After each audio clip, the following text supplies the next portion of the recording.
आप सबों को जय मसीह की प्रिय सुबह की प्रार्थना में आप हर एक का स्वागत है। इन दिनों में परमेश्वर का वचन दिन प्रतिदिन आपको उत्साहित करने पाए, आपका जीवन को बदलने पाए, आपकी निराशा को दूर करने पाए, आपका दुख को दूर करने पाए, वेदना को दूर करने पाए, समस्या को दूर करने पाए, बीमारी खत्म करने पाए, क्लेश खत्म होने पाए, पारिवारिक झगड़े खत्म होने पाए। इन दिनों में प्रभु की आत्मा स्पष्टता से परमेश्वर का वचन के द्वारा आपसे बातें कर रहा है। हिम्मत बांधो, हियाव बांधो, शत्रु को हराओ, ना कि हम हार नहीं पाए।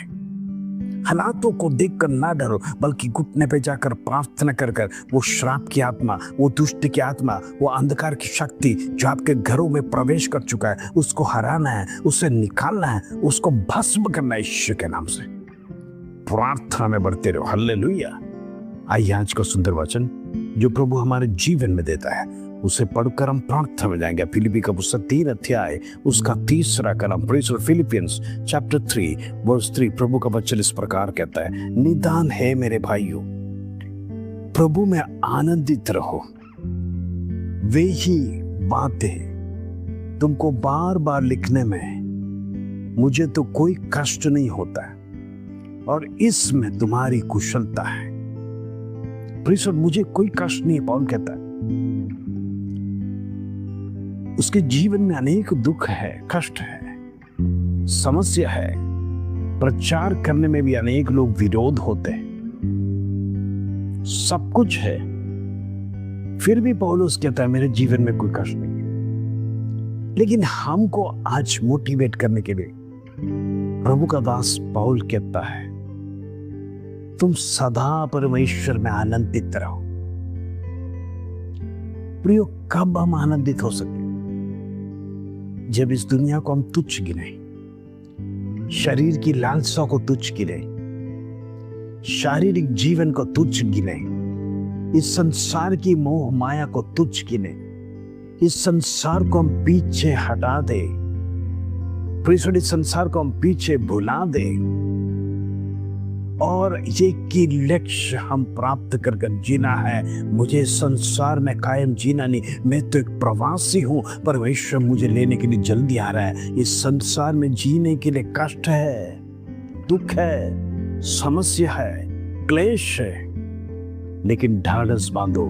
परमेश्वर को वचन कहता है मैंने संसार को जीता है। प्रेज़ और हमें हारने के लिए परमेश्वर ने नहीं चुना। इसीलिए पौल कहता है मेरे भाइयों आनंदित रहो परमेश्वर में। प्रेज़ और क्योंकि प्रभु का आगमन निकट है, वो जल्दी आने वाला है, आपको लेके जाने वाला है, आपको एक कष्ट से छुड़ाने वाला है, आपकी आंसू को परमेश्वर पहुंचेगा, आपकी जीवन की अवस्था परमेश्वर दूर करेगा। आपने परमेश्वर का वचन के लिए मार खाया होगा, हो सकता है लोगों ने आपको जलील किया होगा, आपको निंदा सहन करना होगा, लेकिन परमेश्वर का वचन कहता है प्रभु इन सब बातों से छुड़ाने जा रहा है, आपके लिए एक परमेश्वर भवन बनाने जा रहा है। ये सारा क्लेश कष्ट भूलकर एक अच्छा जीवन परमेश्वर के साथ निरंतर जीने के लिए परमेश्वर आपको और मुझे चुना है।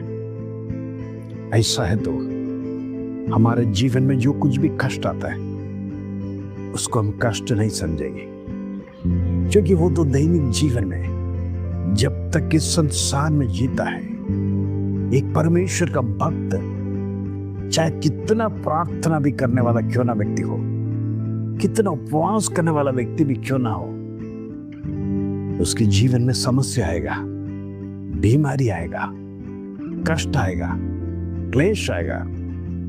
लेकिन जिसके साथ परमेश्वर है, परमेश्वर उसको हर मुसीबत से छुड़ाएगा, हर विपत्ति से छुड़ाएगा, हर कष्टों से, हर नष्ट से प्रभु छुड़ाने जा रहा है। क्यों ना उस परमेश्वर का निरंतर धन्यवाद देंगे, निरंतर आनंदित रहेंगे। हम क्यों डरना है? प्रभु ने हमें कहा इस संसार में क्लेश है, ढाढ़स बांधो, बस हमें हिम्मत नहीं हारना है। आज कई मसीह लोग हालातों को देखकर हिम्मत हार जाते हैं, दिल टूट जाता है, बिखर जाते हैं, परमेश्वर को घृणा करते हैं, प्रभु से प्रार्थना नहीं करते। प्रभु से कहते हैं तूने मेरा मुसीबत में सहारा नहीं दिया, मुझे मदद नहीं दिया, मुझे आश्वासन नहीं दिया, प्रीसोड और मन ही मन पीछे की ओर हटते चले जाते, प्रभु से दूर हो जाते। प्रिय, याद रखना, धोखा नहीं खाना। परमेश्वर आपके जीवन में समस्या नहीं लाता है, प्रभु तो बल्कि आपको समस्या से छुड़ाना चाहता है। हो सकता है आप अपनी बुद्धि का सहारा लेते हैं तो आप दुनिया की दलदल में फंस जाते हैं, लेकिन ये आप धर्मी हैं, प्रभु से प्रार्थना करिए, प्रभु आपकी अवस्था बदलेगा, आपको दुखी होने नहीं देगा, बल्कि उसमें से छुड़ाएगा, क्योंकि छुड़ाने वाला परमेश्वर आज जिंदा है, स्वर्ग में बैठा है। इन दिनों में कितने लोग चाहते हैं मेरा शराब के ऊपर आत्मा टूटे, मेरे घर का दुष्टि की शक्ति खत्म होने पाए, मेरा बीमारी खत्म होने पाए, मेरा जीवन की निराशा दूर होने पाए, मेरा जीवन का दुख दूर होने पाए। प्रार्थना करिए, प्रभु सारे बंधनों को तोड़कर आपको आजाद करने जा रहा है। हालेलुया। आइए हम प्रार्थना करेंगे। पिता परमेश्वर, धन्यवाद, आज सुबह का सुंदर अवसर तूने हमारे जीवन में दिया, उसके लिए धन्यवाद प्रभु। तू जीवित परमेश्वर, जिंदा खुदा, आज तेरा वचन हमें सिखाया, इस संसार में हमें आनंदित रहना है, संसार को तुच्छ गिनना है, संसार की मोह माया पर ध्यान न लगाते परमेश्वर के सन्निधि में आगे बढ़ेंगे। प्रभु, मैं हर एक के लिए प्रार्थना करना चाहता हूँ जो दुख में है, मुसीबत में है, कष्ट में है, बीमारी में है, लाचारी में है, संकट में है, डिप्रेशन में है, सारे नेगेटिव विचार यीशु के नाम से कैंसिल होने पाए।